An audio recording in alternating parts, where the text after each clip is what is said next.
Egu berrion eta urte berrion, 2021 urtia bukatzen ari garen honetan, horixe opa izaten digu elkarri, egu berrion eta urte berrion.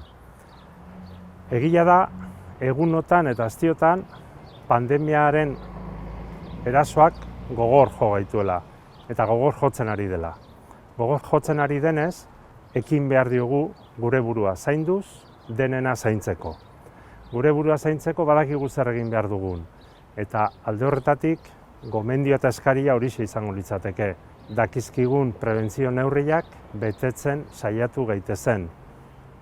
Nere onerako eta denen onerako. Momentu hori aprobetxatu nahiko nuke, 2021 urteari begiratu bat emateko. Eta begiratu hasiko nuke noski herritarren gandik. Guk herritarrak ardatz, jarri genion gure buruari lema modura aurtengorako. Eta zentzu horretan esan beharra dago eta argi dugu saiatu garela pandemiaren eragin hori bortitzen eta zakarren jaso duten pertsonengana hurbiltzen. Udaletikan aritu gera, hainbat modutan aritu gera. Norbaitek pentsatuko luke diru laguntzen bide egokia dela horretarako. Ez da hori bakarra erabili dugun bidea. Beste bide batera hartu dugu eta elkarlana izan da gure eragileekin, gure herriko eragileekin eta haiekin egindako lankidetza eskertu nahi nuke hemendikan.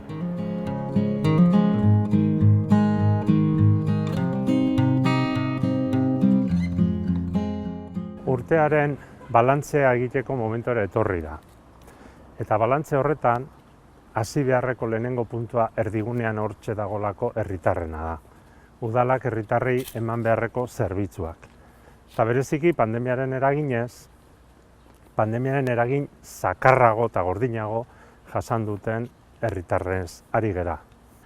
Udalak, gizarte zerbitzuen bidez, hainbat diru laguntza eskaini dizkie premia handiena zuten familiei. Energia laguntzak, gizarte larrialdietarako laguntzak.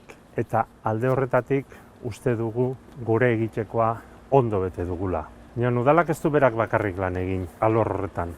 Udalak herri eragileekin batera iritsi da hainbat pertsonarengana. Eta hemendik eskertu nahiko nuke egindako lan hori. Hirugarren sektorea esaten den horri eskerrak eman behar dizkiogu. Eta udala bere zerbitzuetan beste herritarrengana ere iritsi da. Saiatu gara pandemiaren une gogorroietan kultura eskaintzen. Kultura zerbitzuak eskaintzen eta kultura eremu seguruan egiten. Eta nola ez, kirola, kultura eta kirola ez dute gure egunerokotasunean toki handia eta berezia baizik behar.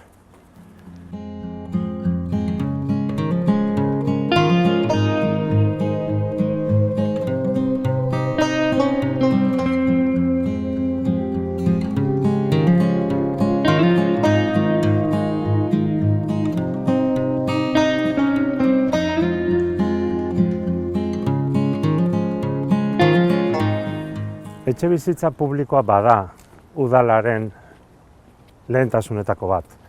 Hain zuzen ere, herritarrek dituzten beharren artean premia handiko gaia delako.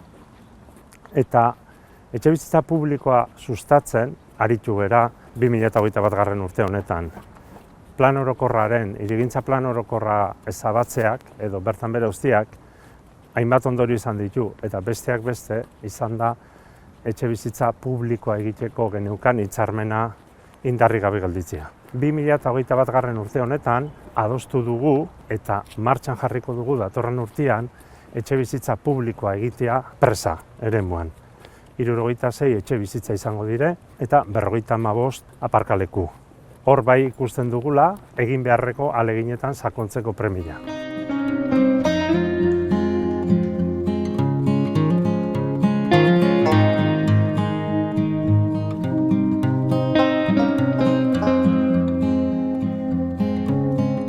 Gure herriko ekonomia indartsu izateak denen ongizaterako baliagarri izan behar du. Eta udala horretaz jabetuta eta ikusita pandemiaren eragina zeinen handia izan den, bide lagun jokatu du eragile ekonomikoekin. Eragile ekonomikoak esaten dugunean, esan nahi dugu merkataritza hurbilekoa, lehen hurbilketako merkataritza, bestetik ostalaritza, bestetik lehen sektorea. Hoien bide lagun izan da udala. Eta bide lagun izan da, hainbat kanpaina, bai sensibilizazio kanpaina, bai diru laguntza, bai bono kanpainetan, nolabait esateko jendeari aukera emateko herri bizitzan, jarduera ekonomiko hori indartzeko eta sendotzeko. Gure herriko ekonomian aldaketa kualitatibo bat ekarri dezaken proiektu bat aipatu nahi nuke orain. Ilusioz aipatzen dut. Hain zuzen ere, Zubietako eremurako kampus teknologiko baten proposamena ekarri dugu aurten, gure mahaira eta eskuartean dugu. Kampus teknologiko horren lanketak, datozen urtetan, aldaketa kualitatibo eta segurazki kuantitatiboa enpleguari begira esate baterako ekarri digula ere esan beharra dago.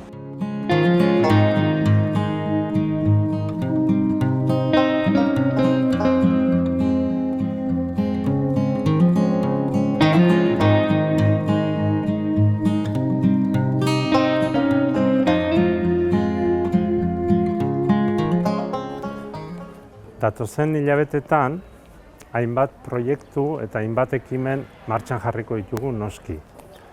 Indarberritzeko helburua izango dute. Gure herria eta hiria indarberritzeko helburua izango dute. Eta indarberritze horretarako ezinbestekoa da orain arte bezala bai lankidetza eta baita partaidetzaren bidez lan egitea.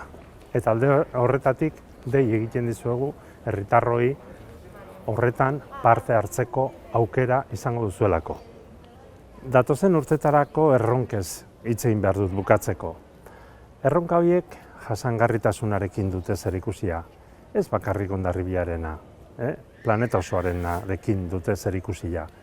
Eta gu ere, gure ekarpena egiten hasiak gera.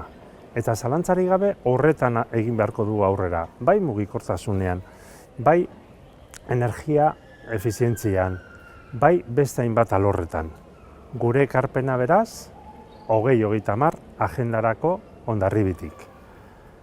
Azken hitz bat esan nahi nuke, elkartasuna adierazi nahi diet pandemiaren eragina bortizkien jaso duten guztiei. Eta esperantza. Esperantza Hondarribia indarberrituko delako, gure pertsonak, familiak indarberrituko direlako.